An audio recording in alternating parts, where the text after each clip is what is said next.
Teka, yung muna, ipagtatanggol natin ang Pangulo bilang simbolo o soberenya ng bansa. O paano yung pangalawang Pangulo? Hindi mo ipagtatanggol? Oo nga, no? Dapat Ang pangalawang Pangulo ay isang posisyon na nakalatag sa ating saligang batas. Oho. Ibig mo sabihin, ang igagalang mo lang at susundin ay yung Panguluhan, yung Pangulo. Yung pangalawang Pangulo na isinulat ang posisyon sa saligang batas. Ayun ay hindi mo igagalang? Hindi mo ipagtatanggol? Kung ang saligang batas ay ginagalang ninyo, bakit hindi nyo isali ang pangalawang Pangulo? Mukhang wala dito sa manifesto ko. Kung anong klaseng manifesto yan? Aming iginagalang ang saligang batas. Wala ba sa saligang batas ang opisina ng pangalawang Pangulo, Nelson? Meron po. O ba't hindi nyo iginagalang? Bakit wala kayong paggalang? Bakit gagawa ka ng manifesto na nagkukunwari na sinusuporta ng Pangulo, ngunit wala namang binanggit doon sa gustong mangyari ng Pangulo sa ngayon? Yung kinakaharap nating mga problema sa ngayon, wala naman kayong sinabi. So wala laman ito. Kung magkasalatan na walang laman, ang ingay lang. Wala laman eh. Masyado mahaba po yung manifesto, pero kagaya po ng aming diniscuss, parang walang laman po ito eh. Lagay na pong maglagay ng laman kung maaari. Ayun.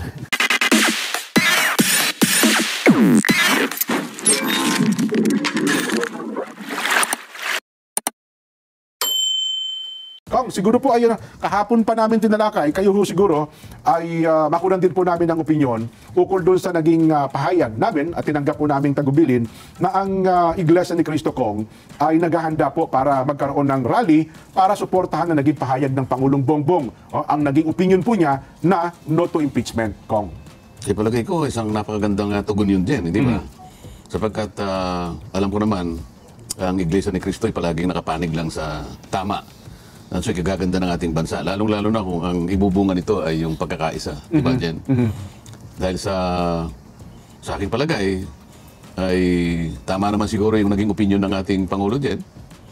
At huwag na tayong lumayo doon sa kanyang sinabi na walang mangyayari namang mabuti dyan. Diba? At walang ni isang buhay ng isang Pilipino ay hindi naman may improve kapag kaya na ipinagpatuloy nyo pa. For what? Sabi pa niya, diba? Para saan? Yung tanong ngayon ay nakikita niya na rhetorical question yun, Kong, ano? Hindi naman siguro kalabisan na kahit naman sabihin nating opinion yun, hindi naman, sabi nga natin, hindi naman galing sa isang karpintero lang, hindi sa pagmamaliit ng mga kababayan natin, hindi nang galing yun dun sa, lalong-lalo na hindi galing sa sabungero dyan, ano? Galing sa isang nagkataon na pinakamataas na leader ng ating bansa. Opo. Pagkatapos yan ay hindi kakikibo. Parang may ginawang manifesto yata dyan. Totoo po. Yung manifesto of support, nasabi hawak ko kanina, no, ha? Pumunta kasi sila sa Malacanang kahapon. Pero bago nyo lang tanongin itong dala kayo ng manifesto, Kong, isang ano lang, kayo po, sabi nyo nga ay halos 20 taon na po sa Kongreso. Ano bang epekto kapag meron tayong tinatalakay ukol sa impeachment ko? Kasi sabi, di ba, parang nahihinto ang Kongreso, ang Senado. Ano ba nangyayari kapag nagkakaroon po ng impeachment proceedings ukol dito, Kong? Kakain niya ng napakalaking panahon din. Doon lamang sa pagsusuri kung ito ay nasa wastong forma, magdidinggin niya ng Justice Committee. Pagkatapos niyan, ay pagdidibatihin kung may substance o hindi, di ba? May substance o wala. Yan igugugol lahat ng panahon. Sa mga kapatid, kung napakaraming importanteng mga panukalang batas na dapat sanang unahin, mabibinbin yung mga yon. Kagaya nung sinasabi ko sa iyo, may 10 panukalang batas ako na inihain simula pa lang ng 19 Congress din. Nakikipag-unahan pa ako yung makakuha ka man lang ng isang mababang numero.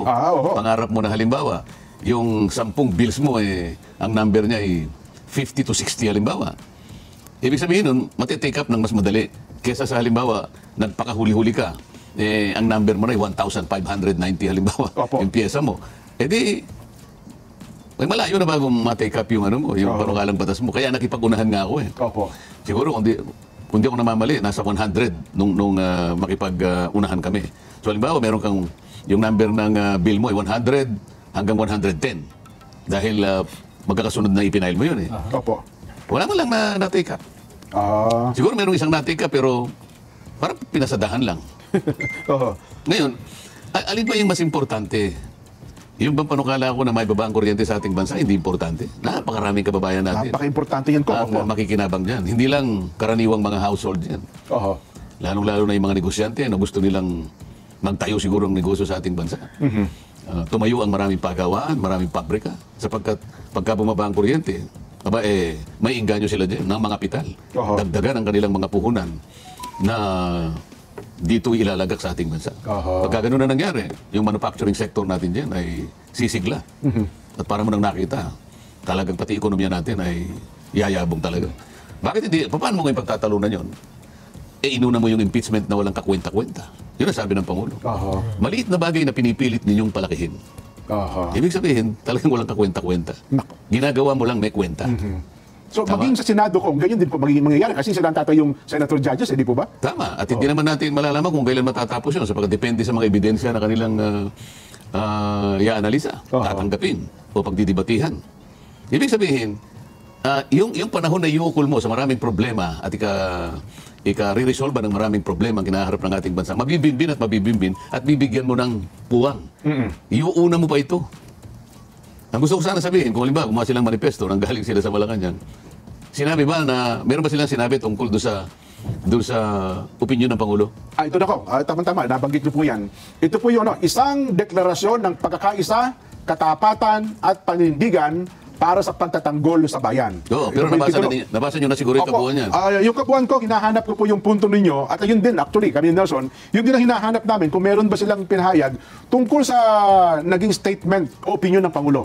Sagutin ko po sa inyo kung wala pong ganon. So, ibig mo sabihin, gumawa silang ng manifesto, pagkatapos na ang Pangulo ay magpahayag ng kanyang opinion, hinggil sa mga pangyayari na may kinalaman sa impeachment. Opo. So, yung manifesto, wala man lang binanggit tungkol sa naging opinion ng Pangulo na ang lahat ng bagay na nauukol sa impeachment ay hindi makabubuti kahit sa isang buhay ng isang Pilipino.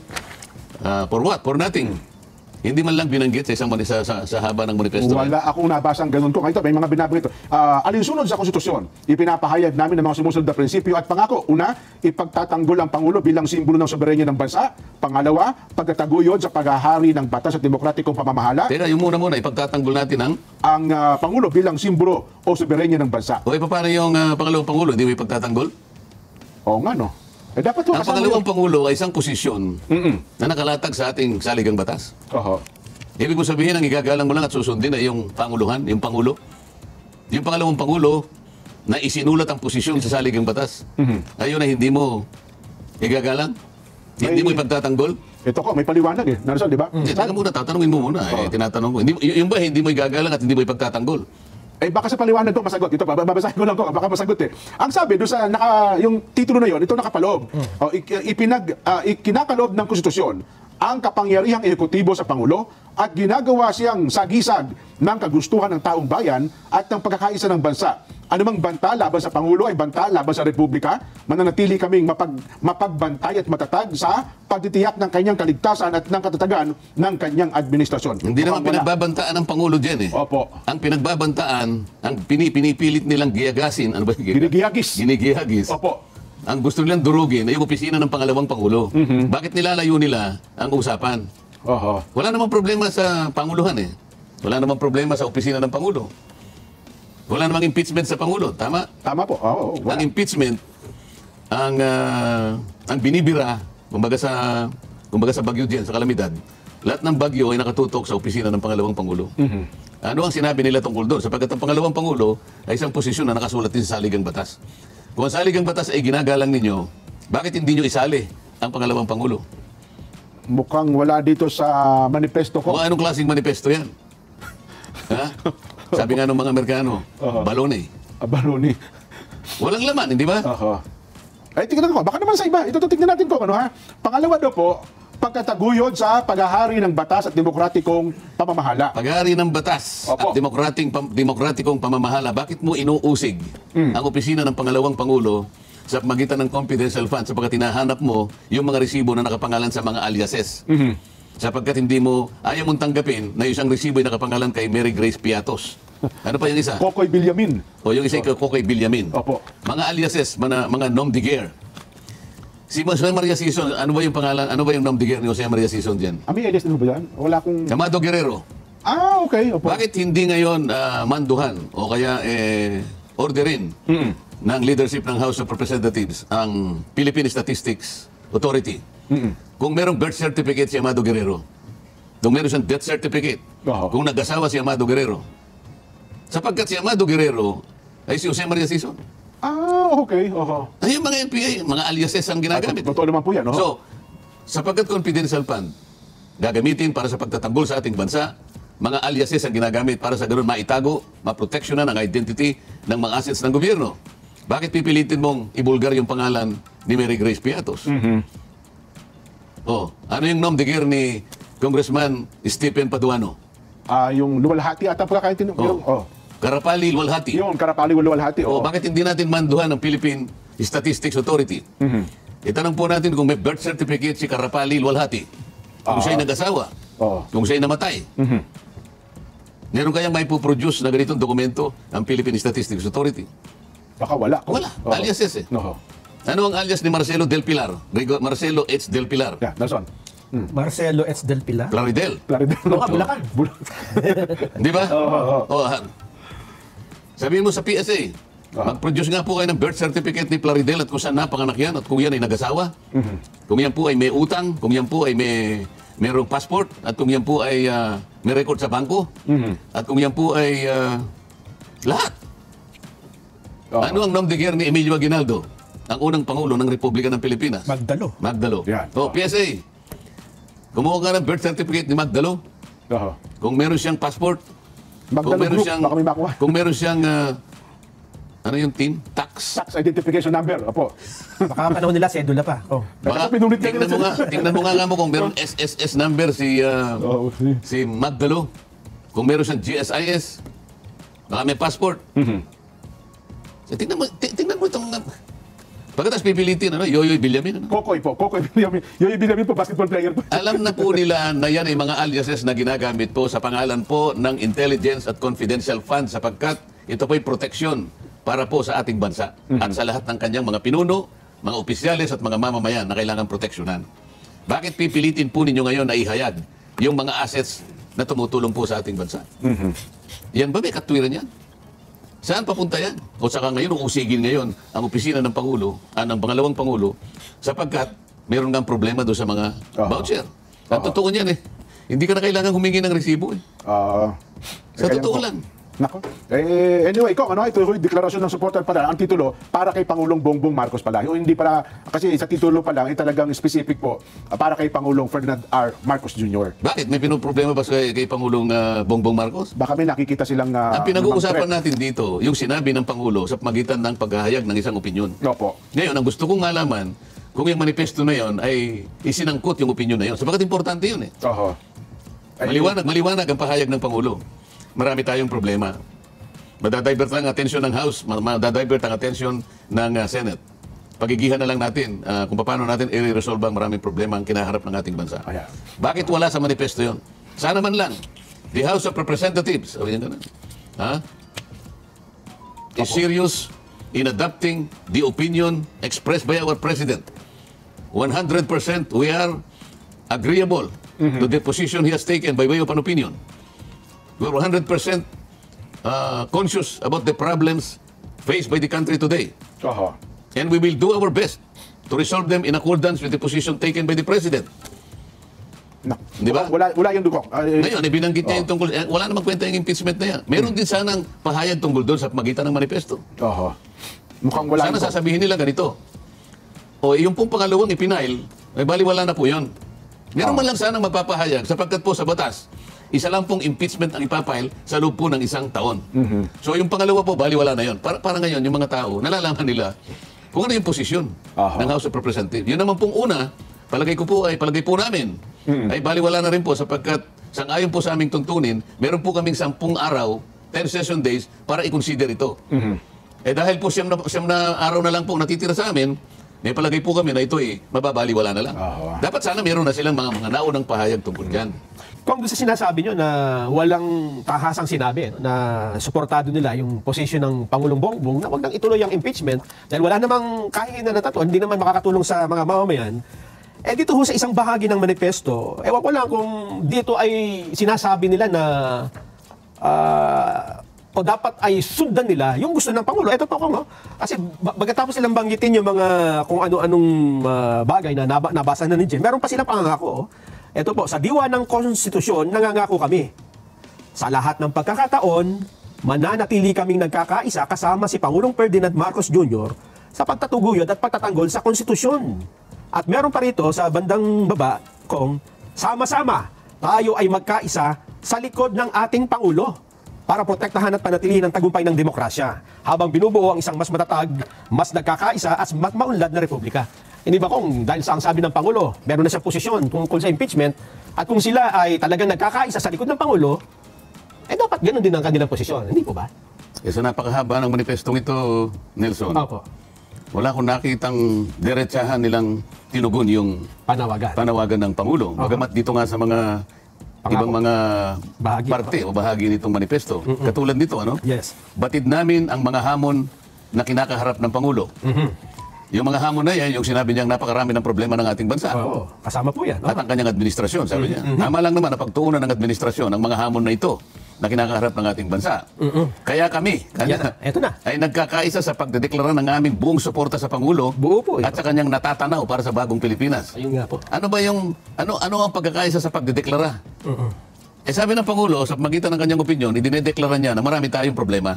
Yung mga bagay na pinaggagawa ninyo ay hindi makakabuti yan kahit sa isang buhay ng isang Pilipino. Para saan yan?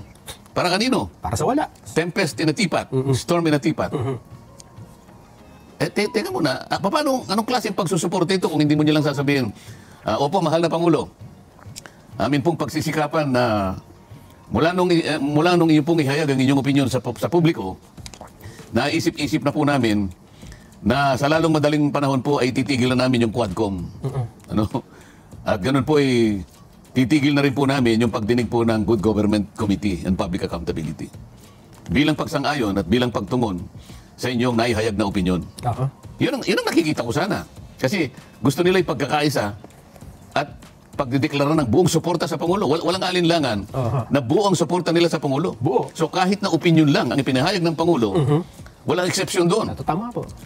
So, nasaan ngayon? Nasaan ngayon ang bakit nakatuon lamang kayo doon sa opisina ng Pangulo samantalang may namumuong problema sapagkat pinagkaisahan ninyo ang opisina ng Vice President? Ang Vice President po ay katulong po ng President. Ang opisina ng Vice President ay nakasulat sa ating saligang batas. O ano pong gagawin ninyo? O yan, kaming mga miyembro ng Kamara, de Representantes, ay taimtim na pinagtitibay na ang aming kolektibong lakas ay nakasalalay sa pagkakaisa. Ayun eh. Puro pagkakaisa kong eh. So hindi kayo makikipagkaisa sa pangalawang Pangulo ng Republika ng Pilipinas? Sa layunin, katapatan at mga prinsipyo ng demokrasya. Ano po yung mga prinsipyo ng demokrasya? Lahat po ay gagawin sa pamagitan po ng tuntunin. Yung trabaho po ng Commission on Audit, kinuha na po ninyo. At nung nagpapahayag po ako na may mali po sa ating mga ginagawa, ayaw po ninyong makinig man lang. Ito po ba yung prinsipyo ng demokrasya? Nasaan po yung katwiran dito? Akala ko po ay makikipagkaisa kayo at tutuntunin natin ang katapatan sa mga prinsipyo ng demokrasya at sa matibay na hangaring maglingkod sa sambayan ng Pilipino. Paano po natin paglilingkuran ng sambayang Pilipino? Kung halimbawa, yun pong pondo ng gobyerno na inilaan po upang sa ganun mitigate po yung pagbaha sa lahat ng panig ng ating kapuluan. Hindi po nyo sisya sa atin. Ang pilit po nyo sisya sa atin ay yung mga confidential funds po na di umano'y nagamit sa maling pamamaraan. Ngunit, ang marami pong mga ahensya at opisina na nabigyan din ng ganung pondo at nabigyan din po ng notice ng COA, wala naman po kayong isinama kahit isa. Nasaan po yung tuntunin at pamantayan ng demokrasya na inyong sinasabi? Baka nakikinig ang ating mga kababayan, Nelson. Opo. Alam mo, nag-iisip ang taong bayan eh.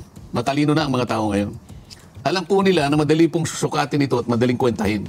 Kapag ka po tunay ang ginagawa natin, alang-alang po sa prinsipyo ng demokrasya at pagkakaisa, huwag po kayong magpapahalata. Kasi po, mahigit na 350 ang naisyuhan po ng notice ng COA na may kinalaman sa confidential fund.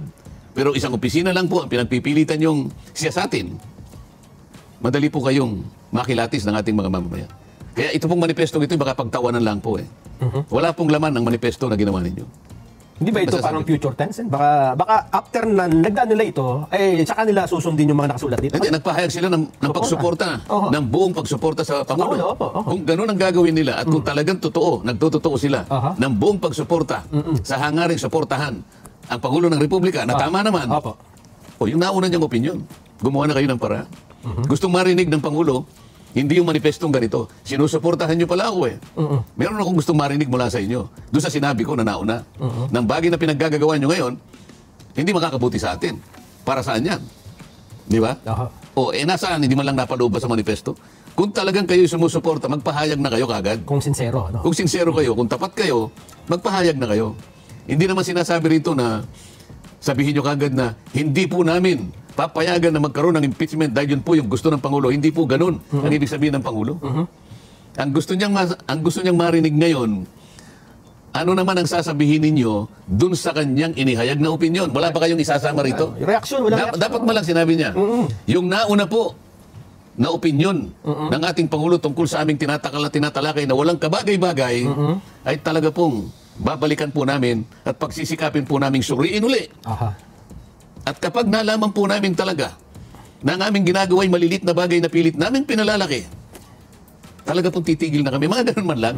Hindi naman natin sinasabing tumigil na kayo ngayon din. Hindi, walang ganun eh. Reaction man lang. Mag-react ka man lang sapagkat yun ay kahayagan ng tunay na pagsuporta at pagpapahayag ng suporta sa opisina ng Pangulo. Ngayon, ang office ng Vice President, sabing ganun eh. Aming ginagalang ang saligang batas. Wala ba sa saligang batas ang opisina ng pangalawang Pangulo, Nelson? Meron po. O ba't hindi nyo ginagalang? Bakit wala kayong paggalang? Ang katibayan na walang paggalang, mahigit na 350 po ang opisina na merong confidential fund. Bakit in-isolate po ninyo ang opisina ng pangalawang Pangulo? Kung wala po kayong iniisip na pamumulitika, bakit hindi po niyo lahat kinuha yung mga opisina na yon para lahat po'y pag-aralan, para makagawa po kayo ng batas na sinasabi ninyo na gusto ninyong gawin? Oo. Bakit wala? Oo nga. Yun nga hinahanap namin ni Jen kanina kung ano. So, ang tingin nga namin dito parang may tinatawag na motherhood statement, hindi ba kung? Parang statement na walang detalye at puro pangako. Hindi mo naman maintindihan kung alin dito. Isip-isipin mo, babanggitin lang ang saligang batas. Para lang ano lang, may sasabihin silang, mabanggit lang ang saligang batas. Ayun, sa diwa ng Constitution, nangangako kami. Sa diwa ng Constitution, nangangako kami. Sa lahat ng pagkakataon, manatili kaming nagkakaisa. Kasama si Pangulong Ferdinand R. Marcos Jr. sa pagtataguyod at pagtatanggol sa Constitution, sa pagtiyak ng kapakanan ng ating mga mamayan at sa pangangalaga ng kinabukasan ng ating bansa. Anong saysay nitong mga manifestong ganito? Kung hindi mo naman gagawin. Kung hindi ka magpapakita ng kahit anong manifestasyon na itong manifestong ito'y gagawin mo. Sapagkat susuportahan mo lang yung Pangulo eh. Yung pangalawang Pangulo, hindi mo susuportahan. O, tanggalin mo na yung opisina na nakasulat sa saligang batas, tanggalin mo na lang. So, sabi ko nga sa'yo, ito parang ano lang eh. Siguro sinulat lang. Para lang sabihin sa Pangulo, Pangulo kami po'y sumusuporta sa'yo. Kailangan ba sabihin na yun? Wala namang problema ang Pangulo eh.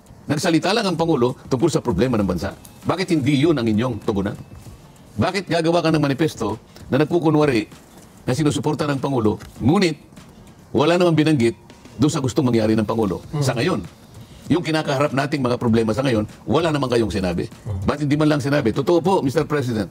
Kami po'y sumasang-ayon ng ganap sa'yo na napakarami po ng problema ng ating bansa. Isa na po yan ang pagbaha. Titingnan po namin ng mabilisan kung nasaan po napunta yung pondo na ginugol sa flood control. Bakit walang ganun? Nasaan ang kahayagan at kahandaan nila para sa ganun ay talagang sinusuportahan nila yung Pangulo? Siguro nga. Pero kailangan tayong magpakita ng maraming ebidensya. Kung anong dapat, kung anong sinasabi ng bibig, yun ang ginagawa. Hindi ba ko? Oo. Isang deklarasyon ng pagkakaisa, katapatan at paninindigan para sa pagtatanggol sa bayan. Paano mong ipagtatanggol ang bayan kung yung problema ay hindi mo isasangkot dito? Isa sa problemang sinabi ng Pangulo, huwag na ninyong ituluyan, maliit na bagay yan.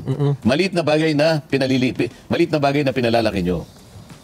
Wala man lang tayong nakita, wala man lang sinabi dito sa pagkahaba-habang manifestasyon, kung anong klaseng suporte, masyadong general eh. Sabi mo nga, motherhood statement. Wala lang. Pero kung dun sa deklarasyong ito, patapos nilang lagdaan ito ng malinaw na kanilang mga pangalan, at ituloy nila ang impeachment, mukhang hindi nga totoo ito. Hindi naman natin pwede sabihin na itutuloy nila. Wala. Hindi naman natin sinabi na itutuloy nila o hindi nila itutuloy. Ang sinasabi natin, magpahayag naman kayo tungkol sa sinabi ng Ayun, Pangulo. kung ano kanilang Kasi stand. sinasabi Oo. mo pagkakaisa eh. Oo nga, no? Nangako ko na makikipagkaisa ka sa kanya. Anong klaseng pagkakaisa ang mahihita ng mamamayan tungkol sa binanggit niya sa mga bagay-bagay na may kinalaman sa impeachment? Wala kayong binanggit eh. Wala nga, tahimik nga. No? So wala laman ito. Kung baga sa lahat na walang laman, ang ingay lang. Wala laman eh. So paano tatanggapin ng mamamayan ito? Sabi niya pagkakaisa. Hanggang saan ang pagkakaisa? Sana makarinig man lang tayo ng reaksyon doon sa sinabi ng Pangulo, doon sa opinion. Halimbawa, kagaya na sinabi natin, pagsisikapan po namin, Mr. President, na re-reviewin namin mabuti itong pinag-uusapan tungkol sa impeachment. Na nagsimula po ito sa pag-iimbestiga ng confidential funds. Parang lumilitaw nga po yata na mga malilit na mga aliases po kasi ito eh. Mga resibo po na aliases na binigyan po ng importansya na akala nila ganun po talaga. Nakalimutan po nila na kailangan pong itago namin talaga ang mga identities at pagkatao o pagkakilanlan ng mga assets sapagkat kailangan po nila ang proteksyon. Kagaya po ni ano pangalan niya? May Mary Grace Piatos. So, Mary Grace Piatos. O bakit po yung Amado Guerrero, hindi po nila kinu-question? Nom de guerre din po yun. Sabi si Jose Maria Sison, kailangan niyang itago ang sarili niya sa magitan ng pagsusulat. So marami siyang libro. Hindi niya pinipirma yung pangalan niya. Pangalan niya. Pag sinabi mo Jose Maria Sison, kilala mo na kung sino. Ang ilalagay niya, Amado Guerrero. Isipin po ninyo, kinasangkapan niyo pa ang Philippine Statistics Authority para pagpaguran, pagkagastahan, pagsiyasatin kung may death certificate si Piatos, samantangan alam naman ninyo na alias lang yun. Eh kung gusto ko pang bigyan kayo ng pagkakataon na magpaliwanag pa, at ayun din naman ang hinihintay ng ating mamabayan, kaya lang, naubusan na ho tayo ng pagkakataon. Napakahaba ho kasi ng manifestong na-discuss natin ngayon. Pero ito muna, Kong, may mga babatiin tayo. Baka kayo daw yata magbabati dito, Kong. Ha? Yan, happy birthday. Nagpapabati mo yan. Opo, nami-miss kayo pagka kayo nandito. Ang daming birthday greetings eh. Happy birthday to J. Mark Gray ng Santa Cruz, Ilocos Sur. Ayun.